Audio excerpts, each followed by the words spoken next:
வணக்கம் நேர்களே, இன்னைக்கு நாம குரு பெயர்ச்சி பலன்கள் பற்றி பார்க்க போறோம். குரு பெயர்ச்சி 2025 மே மாதம் 15ஆம் தேதி ரிஷப ராசியிலிருந்து மிதுன ராசிக்கு பெயர்ச்சி ஆகிறார். இந்த மிதுன ராசிக்கு பெயர்ச்சியாகக்கூடிய அந்த குரு பகவான் பாத்தீங்கன்னா இந்த 3 நட்சத்திரங்களை மட்டும்தான் அவர் கடக்க போறார். என்னென்ன நட்சத்திரம்லாம் அப்படின்னு பார்க்கும்போது மிருகஷீரிடம், திருவாதிரை, அடுத்து புனர்பூசம், இந்த நட்சத்திரங்களை மட்டும்தான் இந்த ஒரு வருட கால ஆண்டுக்கு அவர் கடக்க போறார். இடையில பாத்தீங்கன்னா ஒரு 1.5 மாசத்துக்கு அந்த அதிசாரம் எடுத்து அந்த கடக ராசியில உச்சம் பெற்று திரும்ப மிதுன ராசிக்கு வருவார். இதுதான் இந்த குரு பெயர்ச்சி இந்த ஒரு வருட காலத்திற்கு உண்டான ஒரு நிலையாக இருக்கு. இந்த குரு பெயர்ச்சி காலகட்டத்துல ஒவ்வொரு ராசி அன்பர்களுக்கும் என்ன மாதிரியான பலன்கள் இருக்கு, என்னென்ன மாற்றங்கள்லாம் இருக்கு அப்படின்றத நம்ம தெளிவா பார்க்க போறோம். இந்த சேனல்ல முதன்முறையா பாக்குறீங்கன்னா சப்ஸ்கிரைப் பண்ணிக்கோங்க. பெல் பட்டன்ல ஆல் ஆப்ஷன் சூஸ் பண்ணீங்கன்னா உங்களுக்கு என்னுடைய அடுத்தடுத்த பதிவுகள் நோட்டிபிகேஷனா வந்துட்டு இருக்கும். ரிஷப ராசி அன்பர்களுக்கு குரு பகவான் பாத்தீங்கன்னா உங்களுடைய தன குடும்ப வாக்குஸ்தானத்திற்கு பயிற்சியா இருக்கிறாரு.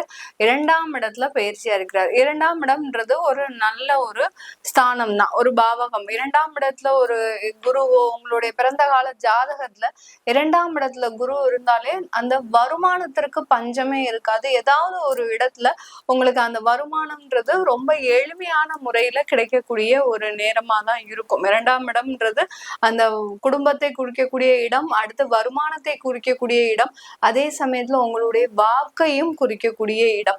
இந்த நேரத்துல இந்த ரிஷபராசி அன்பர்கள் கடந்த காலத்துல வாங்கின கடனுக்கு டைம் கேட்டிருக்கிறீங்க, இப்போ கொடுத்துருவோம் அப்போ கொடுத்துருவோம் அப்படின்ற மாதிரியான ஒரு டைம் லிமிட் கேட்டிருக்கிறீங்க அப்படின்னா ஒரு நேர்மையாக அதை முழுவதுமாக நிவர்த்தி செய்யக்கூடிய ஒரு நேரம். அந்த 2ஆம் இடத்துல அந்த குரு இருக்கிறது உங்களுடைய வாக்குனுடைய தன்மையை, நீங்க பேசின பேச்ச அப்படியே செய்யக்கூடிய ஒரு நேரமாக தான் இந்த ரிஷபராசி அன்பர்களுக்கு இருக்க போகுது.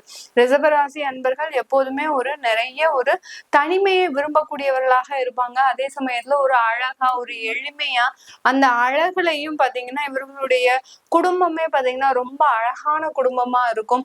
உங்களுடைய வீட்டையும் பாத்தீங்கன்னா ரொம்ப தூய்மையா வச்சிருக்கணும்னு நினைப்பாங்க எப்போதுமே.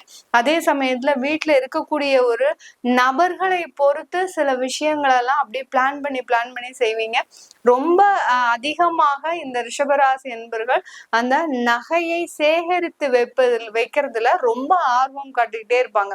அது ஆண்களாக இருந்தாலும் பெண்களாக இருந்தாலும் அந்த நகையை அணிவதற்கும் ரொம்ப ஆர்வம் காட்டுபவர்கள் நீங்க ரிஷபராசி என்பர்கள் தான். இந்த ரிஷபராசி என்பர்கள் பொதுவாகவே பாத்தீங்கன்னா ஒரு தொழில் செய்யறாங்க அப்படின்னா அந்த தொழில்ல வருமானத்தை எந்த அளவுக்கு அதிகரிக்க முடியும் அப்படின்னு பார்ப்பாங்க.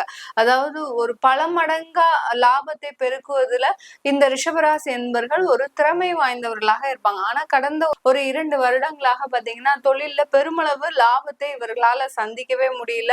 இந்த லாபத்தின் அளவு குறைவதனால பாத்தீங்கன்னா இவர்களால பெரும் அளவு அந்த கொடுத்த வாக்கை காப்பாற்ற முடியாத ஒரு சூழ்நிலை.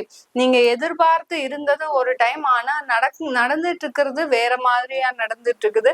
இதனால உங்களுக்கு கொடுத்த வாக்கை கடன்காரங்களிடையோ இல்ல குடும்பத்திலேயோ பாத்தீங்கன்னா கொடுத்த வாக்கை காப்பாற்ற முடியாத ஒரு சூழ்நிலை. இப்போ நீங்க ஒரு வீடு கட்டவே பிளான் பண்ணிருக்கிறீங்க அப்படின்னா கடந்த வருடத்திற்கு முந்தின வருடம் பிளான் பண்ணிருப்பீங்க. ஆனா ஒரு வருடமாக அதை எதுவுமே செய்ய முடியாத ஒரு சூழ்நிலை. பணம் வருது, பணம் காசு வருது, எல்லாமே வருது, ஆனா அதை செய்ய முடியாத ஒரு சூழ்நிலையில சிக்கி தவிச்சிட்டு இருக்கிற மாதிரியான ஒரு மனப்பாங்கு உங்களுக்கு இந்த ரிஷபராசி என்பர்களுக்கு இருந்திருக்கும். இந்த ரிஷபராசி என்பர்களுக்கு அதே சமயத்துல தேவையில்லாத அவமானங்கள்ல போய் மாட்டியிருந்திருப்பீங்க. இந்த ஜென்ம குருன்றது இந்த தேவையில்லாத அசிங்கங்கள் அவமானங்கள் எல்லாம் ஏற்படுத்தக்கூடிய ஒரு நேரமா இருக்கும். எப்படி நமக்கு ஜென்ம சனி வந்தோடனேயே 7.5 சனின்ற ஒரு பொதுவான ஒரு விளக்கத்தை கொடுக்குறோமோ அதே மாதிரி இந்த ஜென்ம குருக்கு யாருமே இது வரைக்கும் இந்த மாதிரியான விளக்கத்தை கொடுத்திருக்க மாட்டாங்க. இந்த ஜென்ம குருல பாத்தீங்கன்னா இந்த ரிஷபராசி என்பவர்களுக்கு கடந்த வருடத்துல அதிகப்படியான அவமானங்கள், நீங்க செய்யாத தப்புல போய் மாட்டிக்க கூடிய ஒரு சிச்சுவேஷன், அலுவலகத்துல பாத்தீங்கன்னா தேவையில்லாத ஒரு பனிஷ்மெண்ட் எல்லாம் அனுபவிக்கக்கூடிய ஒரு டைமா இருக்கும். இப்ப இளம் வயதினர்கள் நீங்க அரசாங்க உத்தியோகத்துல ஜாயின் பண்ணிருக்கிறீங்க, ஒரு டெம்பரவரி போஸ்டிங்கா ஜாயின் பண்ணிருக்கிறீங்க. உங்களுக்கு 6 மாதத்துல கிடைக்க வேண்டிய அந்த நிரந்தர ஒரு தகுதி பாத்தீங்கன்னா உங்களுக்கு இன்னும் அதுல ஒரு நிலையற்ற ஒரு தன்மையாவே இருந்திருக்கும். அதற்குண்டான ஒரு வாய்ப்புகளும் உங்களுக்கு தெரியிற மாதிரி இருக்காது. ஒரு 6 மாசத்துல நம்மளை பெர்மனண்டா ஆக்கக்கூடிய ஒரு செயல்கள் எல்லாமே தள்ளி போடக்கூடிய ஒரு நேரமாக தான் இருந்திருக்கும் இந்த ரிஷபராசி என்பவர்களுக்கு. அந்த அளவிற்கு ஒவ்வொரு இடத்துலயும் தேவையில்லாத அவமானங்கள், நீங்க என்ன வேலை செஞ்சாலும் அந்த இடத்துல உங்களுக்கு தேவையில்லாத அசிங்கங்கள், தேவையில்லாத அவமானங்கள் காத்துட்டு இருக்கும். சில பேர் பாத்தீங்கன்னா இடம் விட்டு இடம் மாற்றம் செய்வதற்கு உண்டான தலைமறைவான ஆகிறதுக்கு உண்டான ஒரு நேரத்தை இந்த குரு பகவான் ஜென்ம குருவாக இருக்கும் போது இந்த ரிஷபராசி என்பவர்களுக்கு அதிகப்படியான ஒரு துன்பத்தை கொடுத்திருப்பார். இது எல்லாமே எங்களுக்கு நிவர்த்தி ஆகுமா மேடம்? நாங்க எவ்வளவோ நிறைய விஷயங்களை செய்து செய்து அதுல ஏமாற்றம் மட்டும்தான் நாங்க பார்த்துட்டு இருக்கிறோம் அப்படின்னு சொல்றவங்களுக்கு கண்டிப்பாக இந்த ஒரு வருடத்துல உங்களுக்கு அதற்குண்டான நிவர்த்தி 2ஆம் இடத்துல இருந்து குரு பகவான் உங்களுக்கு அதிகப்படியான நல்ல ஒரு மாற்றத்தை கொடுக்கக்கூடிய ஒரு நேரமாக இருக்கும். இந்த ரிஷப ராசி என்பர்களுக்கு தொழில்முறை ரீதியாக அதிகப்படியான ஒரு அலைச்சல்களும் இருக்கும். இப்போ உங்களுக்கு இந்த இடத்துல பாத்தீங்கன்னா தொழில் ரீதியாக நீங்க ஒரு இடத்த போய் ஒரு ஆர்டர்ஸ் வாங்கணும், இல்ல ஏதோ ஒரு சில சிக்கல்களை தீர்க்கணும் அப்படின்ற போது நீங்க இது நாள் வரைக்கும் போன் மூலமாக செஞ்சுட்டு வந்த சில விஷயங்களை பாத்தீங்கன்னா நேர்ல போய் அந்த கஸ்டமர்ஸை, கிளையன்ஸை, சப்ளையர்ஸை பார்த்து நீங்க அதை சால்வ் பண்ணக்கூடிய ஒரு சூழ்நிலையா இருக்கும். இதற்காக நீங்க ஊர் விட்டு ஊர் போறது, மாநிலம் விட்டு மாநிலம் போறது, சில பேருக்கு அவுட் சைடு அதாவது கண்ட்ரீஸ்க்குலாம் போறது, நீங்க எங்க சப்ளை பண்றீங்களோ அந்த இடத்துக்கு போய் அந்த கிளையன்ஸை நீங்க அந்த விஷயங்களை பத்தி பேசிட்டு வர்றது, இத மாதிரிலாம் இருக்கக்கூடிய ஒரு நேரமாக இருக்கும். இந்த தொழில்முறை ரீதியாக இந்த குரு பகவானின் பெயர்ச்சி சில நபர்களுக்கு, ரிஷபராசி அன்பர்களுக்கு அந்த அதிகப்படியான அலைச்சல்கள் இருந்தாலும் பரவாயில்ல, எங்களுக்கு அந்த ஆர்டர் சக்சஸ்ஃபுல்லா மாறுமா அப்படின்னு கேட்டீங்கன்னா கண்டிப்பாக ஆர்டர்ஸ்ல உங்களுக்கு எந்த விதமான ஒரு குறைச்சலும் இருக்காது. எல்லாமே நல்ல ஒரு மாற்றத்தை கொடுக்கக்கூடிய ஒரு வளர்ச்சியாக தான் இருக்க போது. வருமானங்கள் இருக்கு, கண்டிப்பான வருமானங்கள் இருக்கு. ஆனா அந்த வருமானங்கள் இப்போ உங்களுக்கு உடனே யூஸ் ஆகுமா அப்படின்னு கேட்டீங்கன்னா அதுலதான் சில சிக்கல்கள் இந்த ரிஷபராசி என்பவர்களுக்கு இருக்கு. ஏன்னா இந்த குரு பகவான் பாத்தீங்கன்னா உங்களுடைய 2ஆம் வீட்டுல என்னென்ன நட்சத்திரத்தை கடக்கிறாரு அப்படின்ற போது செவ்வாயினுடைய நட்சத்திரத்தை கடக்கிறார். செவ்வாய் பாத்தீங்கன்னா உங்களுடைய மேஷ ராசிக்கு அதிபதி, 12ஆம் இடத்திற்கு அதிபதி. அதனால அந்த விரய செலவுகள், வெளிநாடு சம்பந்தப்பட்ட செலவுகளை சந்திப்பதற்கு உண்டான ஒரு நேரமாக இருக்கும்.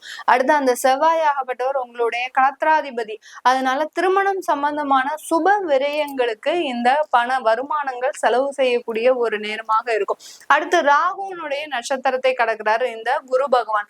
ராகுனுடைய நட்சத்திரத்தை கடக்கும் போது இந்த ரிஷப ராசி அன்பர்களுக்கு ஏற்பட்ட தடைகள், எந்தெந்த இடத்துல எல்லாம் தடைகள் இருந்ததோ, வேலை போயிட்டு இருக்கிறீங்க, வேலை இழப்புகள் இருந்துருச்சு, வேலையை விட்டுட்டோம் அப்படின்றவங்களுக்கு எல்லாம் இந்த மே மாதத்துக்கு மேல வேலை வாய்ப்புகள் கிடைக்கும். அந்த வேலை வாய்ப்புல கொஞ்சம் சிரமங்களோட, அதாவது தடைகளும் அதிகமாக இருக்கும், அடுத்த சிரமங்களும் அதிகரிக்கக்கூடிய ஒரு நேரமாக இருக்கும் இந்த ரிஷபராசி என்பவர்களுக்கு. ஆனா அங்க வேலை வாய்ப்பும் உங்களுக்கு உறுதியா கிடைச்சிடும்.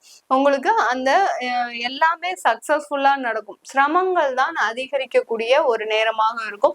இந்த ரிஷபராசி என்பவர்களுக்கு வியாதிகள் தொந்தரவு இந்த காலகட்டம், அதாவது அந்த ராகுனுடைய நட்சத்திரத்தை கடக்கும் போது இந்த ரிஷபராசி என்பவர்களுக்கு வியாதிகள் மூலமாக ஏதாவது ஒரு கேஸ்ட்ரிக் அலர்ஜியோ, ஏன்னா புதனுடைய ராசியில இருக்கிறதுனால கேஸ்ட்ரிக் அலர்ஜி, நரம்பு சம்பந்தமான தொந்தரவுகள், இந்த மாதிரியான பிரச்சனைகள் உங்களுக்கு இருக்கக்கூடிய ஒரு நேரமாக தான். அதாவது அந்த சின்ன சின்ன வியாதி தொந்தரவுகளே உங்களுக்கு பெரிய அளவுக்கு அந்த குடைச்சலை, அதாவது பிரச்சனைகளை கொடுக்கக்கூடிய, அதனால உங்களுக்கு ரெகுலரா ஆபீஸ் போக முடியாத ஒரு சூழ்நிலை, ஏதோ ஒரு தொந்தரவுகள் அந்த ராகுவை கடக்கும் போது அந்த குரு பயிற்சி இந்த ரிஷபராசி என்பவர்களுக்கு இந்த மாதிரியான தொந்தரவுகளை கொடுக்கக்கூடிய ஒரு நேரமாக இருக்கு. அடுத்து அந்த குரு பகவானை, அதாவது குருவனுடைய நட்சத்திரத்தையே அந்த குரு பகவான் கடக்கும் போது இந்த காலகட்டம் நல்ல ஒரு வருமானம், உங்களுக்குன்னு சில ப்ராப்பர்ட்டி சேர்க்கறதுக்கு உண்டான ஒரு நேரம், தொழில் ரீதியாக வியாபார ரீதியாக நல்ல வளர்ச்சியை அடையக்கூடிய ஒரு நேரம். யாரெல்லாம் மீடியால இருக்கிறவங்க, அடுத்து பாத்தீங்கன்னா பெரிய பெரிய சினி துறையில இருக்கிறவங்க, எந்த ஒரு வேலையா இருந்தாலும் சரி, எடிட்டிங்கோ, சினிமாட்டோகிராஃபியோ, அடுத்து பாத்தீங்கன்னா கவிதைகள் எழுதுறது, நடத்துறவங்க, இந்த மாதிரியாக நடிப்புல இருக்கக்கூடியவர்கள், அடுத்து குணச்சித்திர நடிகர்களா இருக்கிறவங்க, யாரா இருந்தாலும் மீடியா துறையில யாராக இருக்கிறாங்களோ அவர்களுக்கு எல்லோருக்குமே இந்த குரு பெயர்ச்சியின் இறுதி காலகட்டத்துல, அதாவது 2025 செப்டம்பருக்கு மேல இருந்து ஒரு நல்ல ஒரு வளர்ச்சி, அதாவது நீங்க எதிர்பார்க்காத அளவுக்கு உங்களுக்கு வாய்ப்புகள் தேடி வரக்கூடிய ஒரு நேரமாக தான் இருக்க போது இந்த ரிஷபராசி என்பர்களுக்கு. இந்த ரிஷபராசி என்பர்களுக்கு இந்த காலகட்டம் திருமண தடைகள் விலகுவதற்கும் குழந்தை பாக்கியம் ஏற்படுவதற்கும் ஒரு அதிகப்படியான ஒரு வாய்ப்புகள் இருக்கக்கூடிய ஒரு நேரம். குழந்தை பாக்கியம்ன்றது பாத்தீங்கன்னா உங்களுக்கு மருத்துவ செலவின் பேரில் தான் ஏற்பட போகுது. ஏன்னா இந்த ரிஷபராசி என்பர்களுக்கு அந்த மிதுன ராசியில இருந்துட்டு அந்த குரு பகவான் பார்க்கின்ற பார்வை பாத்தீங்கன்னா 6ஆம் இடத்தை பார்க்கிறார். அதனால கடன்கள் குறைவதற்கு, சில கடன்கள் ஏற்படுவதற்கும் வாய்ப்புகள் இருக்கு. 8ஆம் இடத்தை பார்க்கறதுனால வெளிநாடு போகக்கூடிய யோகமான ஒரு காலகட்டம், வெளிநாட்டுல இருக்கிறவங்களுக்கு அதிகப்படியான ஒரு நன்மைகளை தரக்கூடிய ஒரு நேரமாகவும் இந்த குரு பயிற்சி இந்த ரிஷபராசி என்பவர்களுக்கு இருக்க போது. 10ஆம் இடத்தை கர்மஸ்தானத்தை பார்க்கிறார். அதனால அதிகப்படியான தெய்வீக வழிபாடுகள், பரிகாரங்கள்லாம் செய்யக்கூடிய ஒரு நேரம். கடந்த காலத்துல ஏற்பட்ட மன உளைச்சலின் காரணமாக அதிகப்படியான நேர்த்தி கடன்கள்லாம் வச்சிருப்பீங்க ரிஷபராசி என்பர்கள். இந்த கோயிலுக்கு வரேன், திருச்செந்தூர் கோயிலுக்கு வரேன், அடுத்து பாத்தீங்கன்னா வாராகி அம்மனுக்கு மாங்கல்யம் சாத்துறேன், திருமண தடையா இருக்கிறவங்களுக்கு பாத்தீங்கன்னா வாராகி அம்மனுக்கு மாங்கல்யம் சாத்துறதாக வேண்டுதல்லாம் வச்சிருப்பாங்க. அந்த மாதிரியான வேண்டுதல்கள் எல்லாமே, பிரார்த்தனைகள் எல்லாமே நிறைவேற்றக்கூடிய ஒரு நேரமாகவும் தான் இந்த ரிஷபராசி என்பர்களுக்கு இருக்க போது. இந்த ரிஷப ராசியில இருக்கக்கூடிய நட்சத்திரங்களான, அதாவது கார்த்திகை நட்சத்திர அன்பர்களுக்கு இந்த காலகட்டம் சொத்துக்கள் சேர்க்கக்கூடிய ஒரு நேரம், புதிதாக சொத்துக்கள் அமையக்கூடிய ஒரு நேரம், உங்களுடைய கடன்கள் அதிகரிக்கக்கூடிய ஒரு நேரமாக இருக்கும். ஏற்கனவே கொஞ்சம் கடன் இருக்கு, இன்னமும் கடன் அதிகரிக்குமா அப்படின்னு கேக்குறீங்கன்னா கண்டிப்பாக கடன்கள் அதிகரிக்கக்கூடிய ஒரு நேரமாக தான் இருக்கும் இந்த கார்த்திகை நட்சத்திர அன்பர்களுக்கு. அடுத்து ரோஹிணி நட்சத்திர அன்பர்களுக்கு இந்த காலகட்டம் உங்களுக்கு ஒரு நல்ல ஒரு வருமானத்தை கொடுக்கக்கூடிய ஒரு நேரம். உங்க வீட்டுல குடும்பத்துல இருந்த விரிசல்கள் குறையக்கூடிய ஒரு நேரம். யார் யாரெல்லாம் டைவர்ஸ் அந்த மாதிரியான ஒரு பிரிவுகளை நோக்கி போயிட்டு இருக்கிறீங்களோ அவர்களுக்கு எல்லோருக்குமே இந்த பிரிவாகப்பட்டது ஒரு நல்ல ஒரு மாற்றத்தை கொடுக்கக்கூடிய ஒரு நேரமாக இருக்கும். இந்த பிரிவே அவங்கள சேர்த்து வைக்கிறதுக்கும் வாய்ப்புகள் இருக்கும். சில பேருக்கு ஏற்கனவே நாங்க பிரிஞ்சிட்டோம் அப்படின்றவங்களுக்கு நாங்க இன்னமும் திருமண வாழ்க்கை, அதாவது மறு திருமணம்ன்றது ஏற்படக்கூடிய, அதுதான் அந்த பிரிவே ஒரு நல்ல ஒரு மாற்றத்தை ஏற்படுத்தி கொடுக்கக்கூடிய ஒரு நேரமாக இருக்க போது ரோஹிணி நட்சத்திர அன்பர்களுக்கு. அடுத்து மிருகசீரிட நட்சத்திர அன்பர்கள் இந்த காலகட்டம் ஒரு நல்ல ஒரு முயற்சிகள், தொழில் சம்பந்தமான முயற்சிகள், ஏற்கனவே வேலை பார்த்துட்டு இருக்கிறேன் இப்ப தொழில் தொடங்கலாமா அப்படின்றவங்க இருக்கிறவங்க இந்த மிருகசீரிட நட்சத்திர அன்பர்கள் கண்டிப்பாக தொழில் தொடங்கக்கூடிய ஒரு நேரம். அந்த தொழில்ல சிறிதளவு சிரமங்கள் ஏற்பட்டாலும் அதை சமாளித்து வெளிவருகின்ற ஒரு நேரமாகவும் தான் இந்த ரிஷபராசி என்பர்களுக்கு இருக்க போகுது. இது எல்லாமே நம்ம கோச்சார நிலவரப்படி பலன்களை சொல்லியிருக்கிறோம். உங்களுடைய ஜனனகால சுய ஜாதக தசாபுத்தி பலன்கள் தெரிஞ்சுக்கணும், அடுத்து உங்களுக்கு இந்த குரு பயிற்சி எந்த மாதிரியா இருக்கு அப்படின்னு கேட்கணும்னு நினைக்கிறவங்க கீழே இருக்கிற நம்பருக்கு வாட்ஸ்அப்ல அப்பாயின்மெண்ட் வாங்கிக்கிட்டு என்கிட்ட நீங்க கன்சல்ட் பண்ணிக்கலாம். உங்களிடமிருந்து விடைபெறுவது உங்கள் ஆஸ்ட்ரோ பூர்ணா. நன்றி, வணக்கம்.